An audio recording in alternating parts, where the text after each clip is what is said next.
তারপরে কি আসছে? ইন্দ্রিয় নিগ্রহ। ইন্দ্রিয় নিগ্রহ মানে হলো যে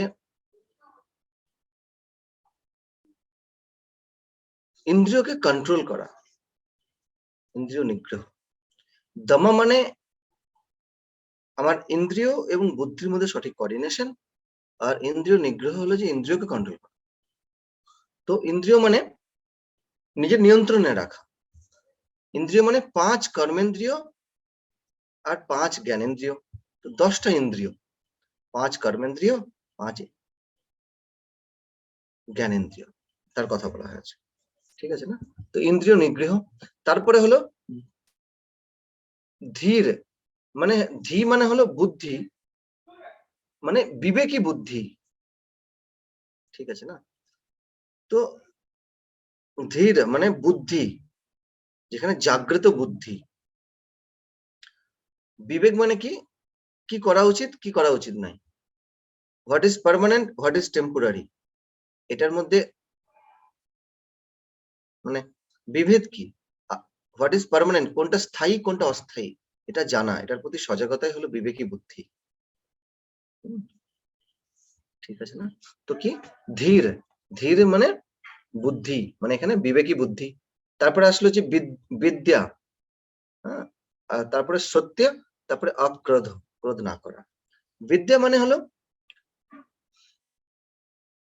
তো কালকে বলছিলাম যে নলেজ মানে অনেক ইনফরমেশন, নলেজ, তারপরে উইজডম। তো জ্ঞান শোনার পর, জ্ঞান যা কিছু আছে আশেপাশে সেগুলো হলো সমস্ত ইনফরমেশন, সেগুলোকে জানলেন তো নলেজ, এবং সেগুলোকে যখন জীবনে প্রয়োগ করলেন সেটা প্রজ্ঞাতে পরিণত হলো, তো তখন হলো বিদ্যা। তো বিদ্যা যখন লক্ষ্মী হয়ে যায়, বিদ্যা লক্ষ্মী মানে সেই জ্ঞান যখন আমরা আমাদের জীবনে প্রয়োগ করতে পারি। মানে পৃথিবীতে অনেক কিছুই তো আছে, সব ইনফরমেশন। আপনার কি, আপনি জানলেন তো আপনার কাছে নলেজ, জেনেই বা কি করবেন, কত কিছুই তো জানেন, জীবনে প্রয়োগ কতটুকু করেন, যখন প্রয়োগ করবেন সেটাই প্রজ্ঞা, সেটাই উইজডম পরিণত হবে। তো বিদ্যা যে জ্ঞানকে যে প্রয়োগ করে জীবনে,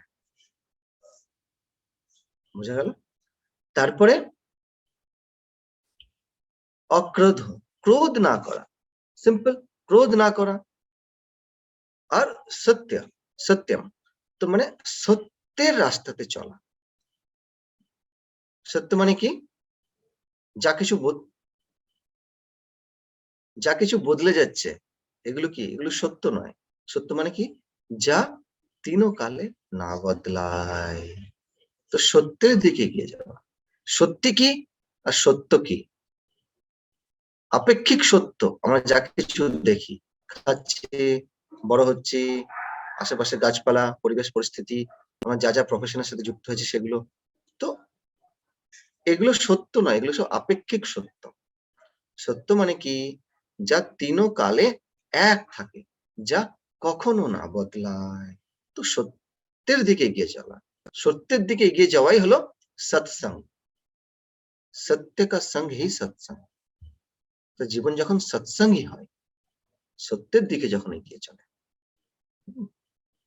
সত্য দিকে এগিয়ে যাওয়া মানে কি, যখন সাধনা করেন, তাই না, তারপরে ধ্যান করছেন, সবই সৎসঙ্গ, সবই আমাদেরকে কি করছে, সত্য কি তার প্রতি সজাগতা এবং তার দিকে এগিয়ে যাওয়া। তো দেখুন, যেমন এই গ্রন্থের নাম কি, গ্রন্থের নাম হলো যোগ বশিষ্ঠা। তো যোগ মানে কি, আত্মার সাথে পরমাত্মার মিলন। যোগ মানে কি, আমাদের ভিতরের শূন্যতা যখন বাইরের শূন্যতার সাথে এক হয়ে যায়। যোগ মানে কি, যখন শরীর, শ্বাস, মন আর পুরো ইউনিভার্স যখন একাত্ম হয়ে যায়, সেটাই হলো যোগ। বোঝা গেল? তো এই জ্ঞান শুনছি উত্তম ঋষিকে বশিষ্ঠজি শোনাচ্ছেন। তো বশিষ্ঠ মানে বলে যে ঋষিদের মধ্যে যে শ্রেষ্ঠ সেই হলো বশিষ্ঠ। তো ঋষি বশিষ্ঠ উত্তম জ্ঞান দিচ্ছে কি, যে আমাদেরকে কিভাবে সংসার রূপী সাগরকে পার করতে হবে। তো সত্যের দিকে কি করে আমরা এগিয়ে যাব, সত্যের মধ্যে কি করে স্থির হব, সেই স্থির তত্ত্ব যা কখনো বদলায় না, তার সাথে এক হয়ে যাওয়া, মিশে যাওয়া, এই হলো যোগ বশিষ্ঠ। এই হলো যোগ বশিষ্ঠ গ্রন্থের সার। তাই 10 নিয়ম, হ্যাঁ, এই 10 নিয়ম হলো আমাদের মানে এই 10 লক্ষণই, মানে এই 10 নিয়ম হলো যে ধর্মের রাস্তায় চলার লক্ষণ। তো মনুস্মৃতিতে, এই ধর্মগ্রন্থতে আছে যে 10 নিয়ম যে পালন করে সে ধর্মের রাস্তায় এগিয়ে চলে। কি ধৃতি, সমা, আর কি কি বললাম, ধৃতি, সমা, দমা, আস্তেয়, শৌচা, ইন্দ্রিয় নিগ্রহ, ধীর মানে বিবেকী বুদ্ধি, বিদ্যা, সত্য আর অক্রোধ।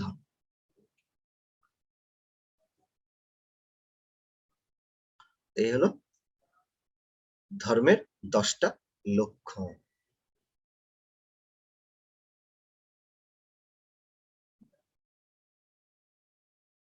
ভগবান তুলসীদাস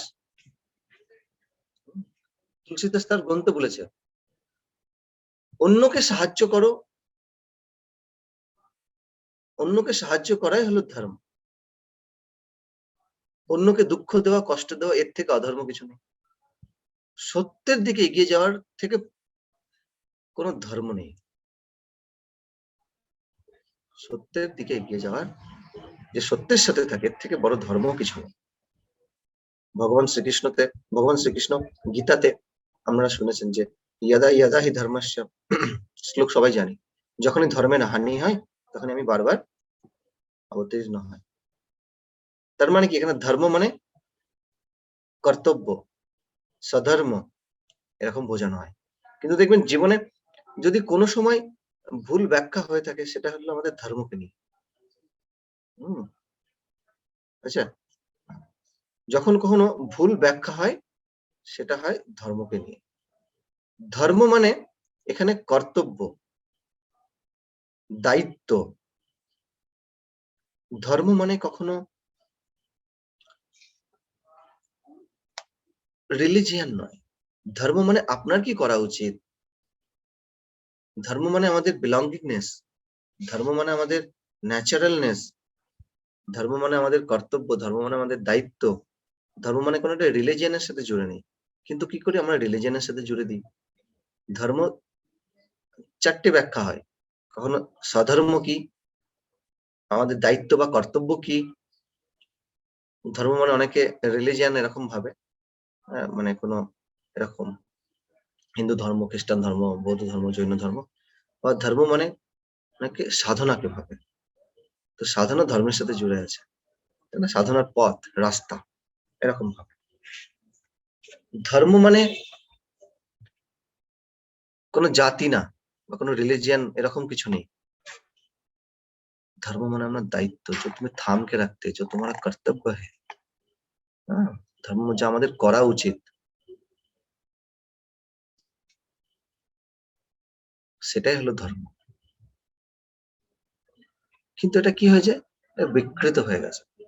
গুরুদেব এই জায়গাটা খুব সুন্দরভাবে বলেন যে আমরা কলা খোসাটাকে ধরে আছি, কলাটাকে ফেলে দিয়েছি। তো খোসাটাকে ধরেই ভাবছি আমরা ধর্মকে ধরে আছি।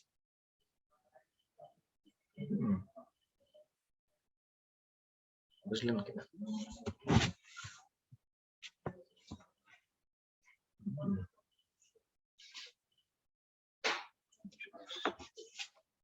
তো ধর্ম মানে কোনো বলে যে কোই মজহব নেই, মজহব মানে কোনো জাতি এরকম নয়, হিন্দু ধর্ম এরকম নয়। তোমার কর্তব্য কি, তোমার দায়িত্ব কি, তোমার কি করা উচিত, তার জন্য সত্যের দিকে এগিয়ে চলা, এই হলো ধর্ম। এর থেকে বড় ধর্ম কিছু নেই। তো এখানে কারুণ্য নামক এক ধর্মনিষ্ঠ ব্যক্তি থা। তো ধর্মনিষ্ঠ বলতে কি, ধর্মের কথাগুলো এত কিছু বললাম। তো কারুণ্য মানে এক কাইন্ড হার্টেড, মানে যার মধ্যে করুণা আছে, যার মধ্যে প্রেম আছে, যার মধ্যে দয়া আছে, যে ধর্মের পথে চলে। যার মধ্যে ধৃতি আছে, সমা আছে, দয়া আছে, এগুলো যার মধ্যে আছে। যার মধ্যে ইন্দ্রিয় নিগ্রহ, যার মধ্যে শৌচ আছে, যার মধ্যে বিবেকী বুদ্ধি, যে অক্রোধ করে, আর যে দায়িত্ব বা কর্তব্য যার যেটা করা উচিত, जो धारण करने की योग्य है वही धर्म है, जो যে তার দায়িত্ব বা কর্তব্য পালন করে সেই হয় ধর্মনিষ্ঠ। যার মধ্যে করুণা আছে, যার মধ্যে প্রেম আছে, সেই ব্যক্তি ধর্মনিষ্ঠ হতে পারে। বুঝলেন? সেই ব্যক্তি কি হতে পারে? धर्मनिष्ठ होता है।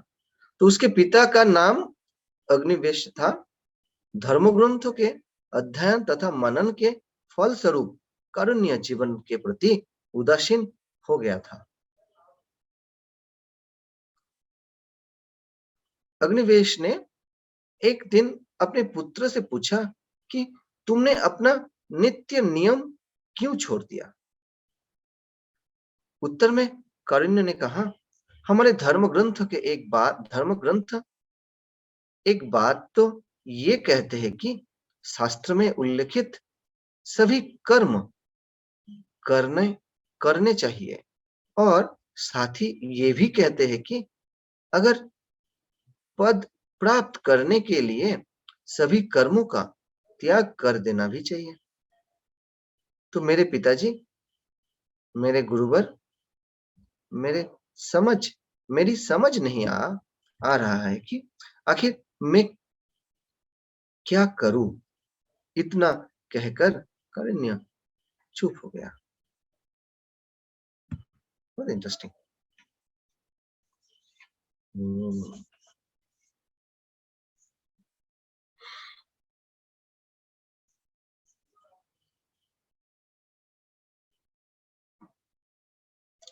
तो धर्म ग्रंथ अध्ययन और কি বলছেন যে कारुण्य नामक एक धर्मनिष्ठ व्यक्ति था, उसके पिता का नाम धर्म ग्रंथ के अध्ययन तथा मनन के फल स्वरूप कारुण्य जीवन के प्रति उदासीन हो गया।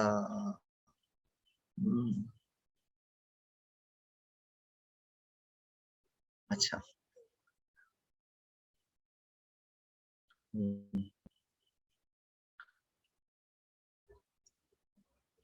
जीवन में रस कब आते हैं? জীবনে রস কোথায় থাকে? জীবন কখনো উদাসীন নয়। জীবনে যখন সব জেনে গেলাম যে আরে এ শরীর তো থাকবে না, এই খেয়ে কি হবে, টাকা জমিয়ে আর কি করব, বাড়ি গাড়ি করে কি করব, এখানে রস নেই। আচ্ছা মনে করুন একটা সিনেমা যখন চলচ্চিত্র যখন তৈরি হয় তখন হিরো জানে ভিলেনও জানে আরে সব তো মিথ্যা কথা, আরে অ্যাক্টিং করছি, বই পড়ে পড়ে রোল পড়ে পড়ে, তাই না, মুখস্থ করছি গিয়ে বলছি সব। কিন্তু একটা দেখুন মুভি যখন বানায় তখন কিন্তু পুরো কমপ্লিট বানায়। হ্যাঁ, মুভি দেখে শিখুন কত ক্লারিটি থাকে, কেমন কনক্লুশন থাকে, কেমন কনভিকশন থাকে, কেমন ক্লিয়ার কনসেপ্ট থাকে, হ্যাঁ কি না? ওখানে দেখবেন সব 6C আমি বারবার বলি, ওখানে দেখবেন আছে। আর অথচ অথচ কত নিত্য নতুন ভাবে মুভি তৈরি হচ্ছে, আর কত সুন্দর গল্পের মাধ্যমে, মিথ্যাটা সত্ত্বেও বা সত্যি ঘটনা অবলম্বনে হয়, কিন্তু টোটাল স্টোরি যে অ্যাক্টিং করছে সেগুলো তো সত্যি না, কিন্তু তা সত্ত্বেও কত সুন্দরভাবে বানায়। তো জীবনে রস নিতে গেলে উদাসীনতাতে কিছু নেই। আমি জানছি যে পৃথিবী, এই শরীর, পৃথিবীর সবকিছু ভঙ্গুর, কিছুদিনের মধ্যেই শেষ হয়ে যাবে। কিছু সময় জন্ম হয়েছে, কিছু সময় থাকবে এবং একটা সময় পর বিনাশ হবে। কোনো কিছু আমরা নিয়ে আসিনি, নিয়ে যেতে পারছি না, নিয়ে এসছি তো সংস্কার, নিয়ে যাবো তো সংস্কার, নিয়ে এসছি সেই ধন, নিয়ে যাব ধন, যার না হলো সাধনা, তাছাড়া কিছু নেই। এসব মায়ার জগৎ। একটা জাদুকর জাদু খেলা দেখায়, মিথ্যা জানা সত্ত্বেও তার জাদুকে সত্যি বলে মনে হয়। তাহলে এই জগতের জগৎকে চালনা করছে মহামায়া, তার থেকে বড় জাদুকর আর কে আছে?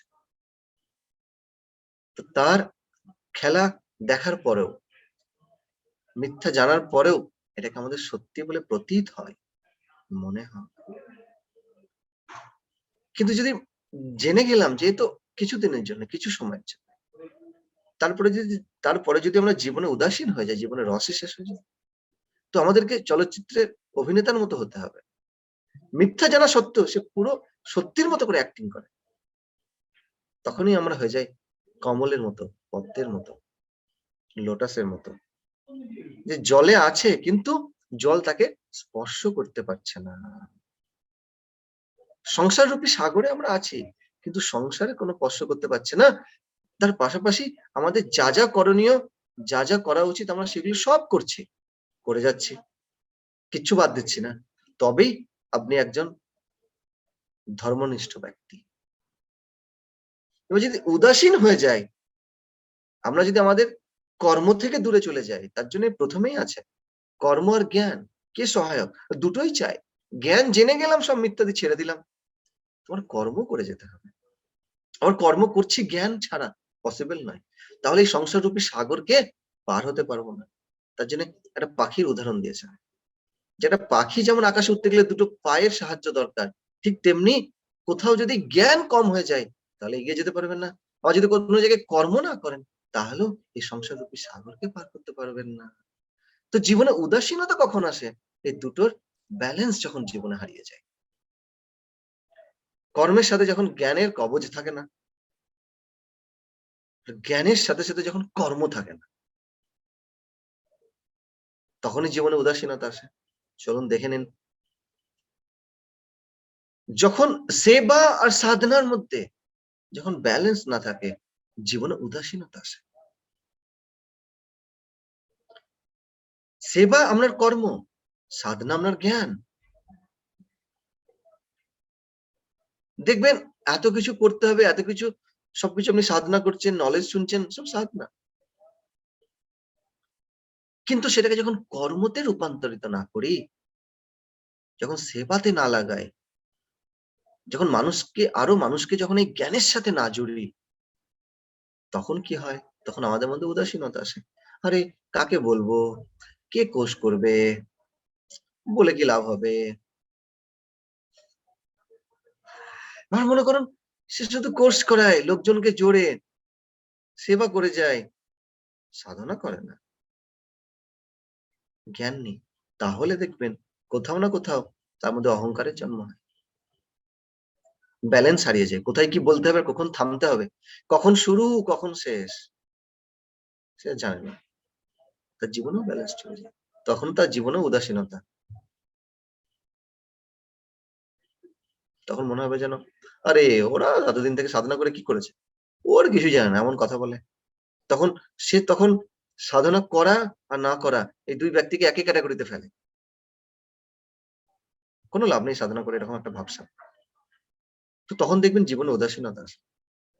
তাহলে জীবনে যদি উদাসীনতা আসে, সে কখনো এই সংসার রূপী সাগরকে পার করতে পারে না, আটকে যায়। তো জীবনে এগিয়ে যেতে গেলে, আধ্যাত্মিকতাতে এগিয়ে যেতে গেলে দুটোরই দরকার। এক হলো সাধনা আর এক হলো সেবা।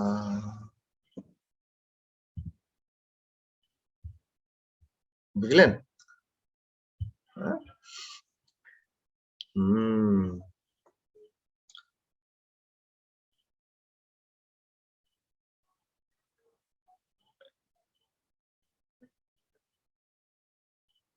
तो अग्निवेश ने एक दिन अपने पुत्र से पूछा कि तुमने अपना नित्य नियम क्यों छोड़ दिया है? मतलब कर्म, कर्म কেন ছেড়ে দিলে? उत्तर में करण्य ने कहा, हमारे धर्म ग्रंथ एक बात तो ये कहते हैं कि शास्त्र में उल्लिखित सभी कर्म करने चाहिए, और साथ ही ये भी कहते हैं कि अगर पद प्राप्त पद प्राप्त करने के लिए सभी कर्मों का त्याग कर देना भी चाहिए।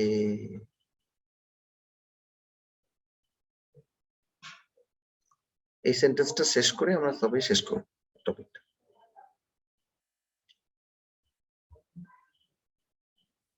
তো মজাদার ব্যাপার,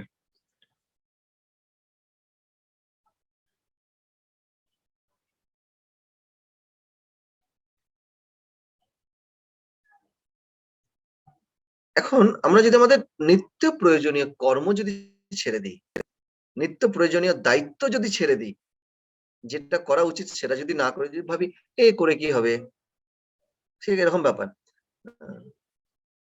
বাসে চেপে কি হবে, যদি নামতেই হয় তো চাপার কি মানে, খেয়ে কি হবে, পেট তো খালি হয়ে যাবে, খালি যদি হয়েই থাকে আবার খাওয়ার কি দরকার, তো বাসে চেপে কি হবে, কিছুক্ষণ চাপার পর তো নামতেই হবে, নামতেই যদি হয় তাহলে চাপার কি প্রয়োজন। কিন্তু মজাদার ব্যাপার, যেখানে চাপছে বাসে, যেখানে নামছে, দুটো গন্তব্য আলাদা। তো কর্ম করে কি হবে, সবই তো মিথ্যা, সত্য কিছু নেই, যা বলবেন যা করবেন সবই মিথ্যা হয়ে যাবে, সবই আপেক্ষিক সত্য, সবই সত্যি। তাহলে আমরা যদি উদাসীন হয়ে যাই আর যদি অলস হয়ে যায় আর কোনো কর্ম করার যদি উৎসাহই না থাকে, আর যদি ভাবে এই নিরর্থক, শুধু জ্ঞানকেই ধরে থাকলাম, কর্মতে রূপান্তরিত হলাম, এই জ্ঞানও পূর্ণতা পায় না, এই জ্ঞানও পূর্ণ নয়। জ্ঞান হলো সেটাই যে সমস্ত কর্মকে তুমি সমর্পণ করো আর সবকিছু ঘটে চলেছে, কোনো কিছুরই তুমি কর্তা নও, তখনই কর্ম যোগ্যতে পরিণত হয়ে যায়, এটা হলো জ্ঞান। তার মানে প্রত্যেক কর্মতে, প্রত্যেক জায়গায় কোনো কর্তা ভাব নয়, অকর্তা ভাবে কর্ম করে যাওয়া। আবার যখন কর্ম করছি, যখন তখন কর্তা ভাব, আমি করছি এবং সবকিছু ঠিক করতে হবে, কোনটা বেঠিক সেটা দেখতে হবে, আরো কি করে ভালো করতে হবে, কিন্তু একটা অকর্তা ভাবে স্থির হয়ে যে সবকিছু হয়ে চলেছে। বোঝার সুবিধার জন্য ঠিক এরকম ভাবে বলতে পারি, যখন কর্ম করছি যখন কর্তা ভাব, আর যখন বিশ্রাম করছি তখন অকর্তা ভাব।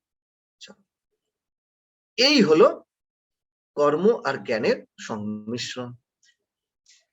কর্তা ভাবের সময় যদি আমরা অকর্তা ভাবে স্থির থাকি, সবকিছু হয়ে চলেছে আমার করে কি লাভ, চলো ছোড়ো, আর বিশ্রামের সময় যদি কর্তা ভাব আসে, তো জীবনে অস্থিরতা আর উদাসীনতা দুটোরই জন্ম দেয়।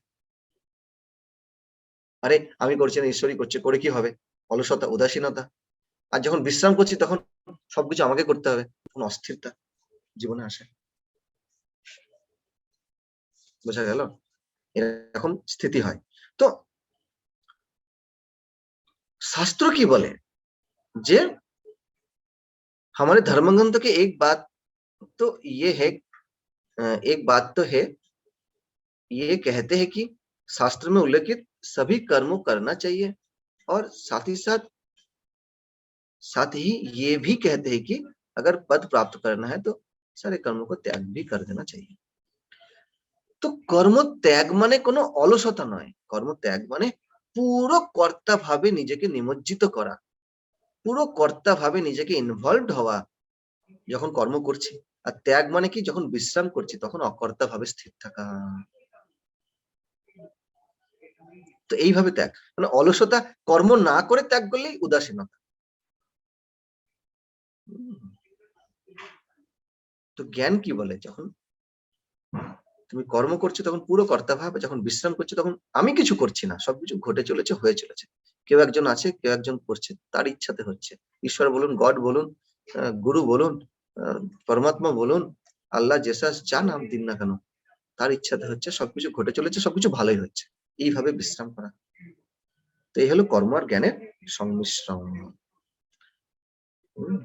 तो मेरे पिताजी, मेरे गुरुवर, मेरी समझ में नहीं आ रहा है कि आखिर मैं क्या करूं, इतना कहकर कारुण्य में चुप हो गया। ठीक है ना, তো আজ এটুকুই। তার মানে কি, কারুণ্য কি করেছে, যে কর্ম আর জ্ঞানের যে মিশ্রণ সেটা থেকে সে কি করেছে, সরে গেছে। ঠিক আছে না? তো আমাদের মধ্যেও দেখবেন এরকম উদাসীনতা আসে। সব কর্ম ঈশ্বরের কাছে সমর্পণ করুন। সব কর্ম, সবকিছু ভালো কাজ কার কাছে যাচ্ছে? ঈশ্বরের কাছে যাচ্ছে। তার মানে অলসতা হয়ে বসে থাকা নয়। তার ইচ্ছাতে হচ্ছে মানে কিছু করব না তা নয়। আপনি আপনার 100% দিয়ে চেষ্টা করুন এবং 100% দিন এবং করে যান। আর যখন বিশ্রাম করবেন তখন আরামসে বিশ্রাম। যে সবকিছু আমি করছি না, সবকিছু হয়ে চলেছে। সবকিছু ঘটে চলেছে। আমি কোন কিছুর কর্তা নই। না কর্তাসি না ভোক্তাসি। মুক্ত এব সি সর্বদা। অষ্টাবক্র গীতায় বলেছে। না আমি করছি না আমি ভোগ করছি। আমি সবকিছু থেকে মুক্ত। তখনই কর্ম আর জ্ঞানের সঠিক মিশ্রণ হবে। তখনই এই ২ এর সাহায্যে আমরা এই সংসাররূপী সাগরকে পার করতে পারবো। ব্যাস এর মধ্যে একটু জয় গুরুদেব।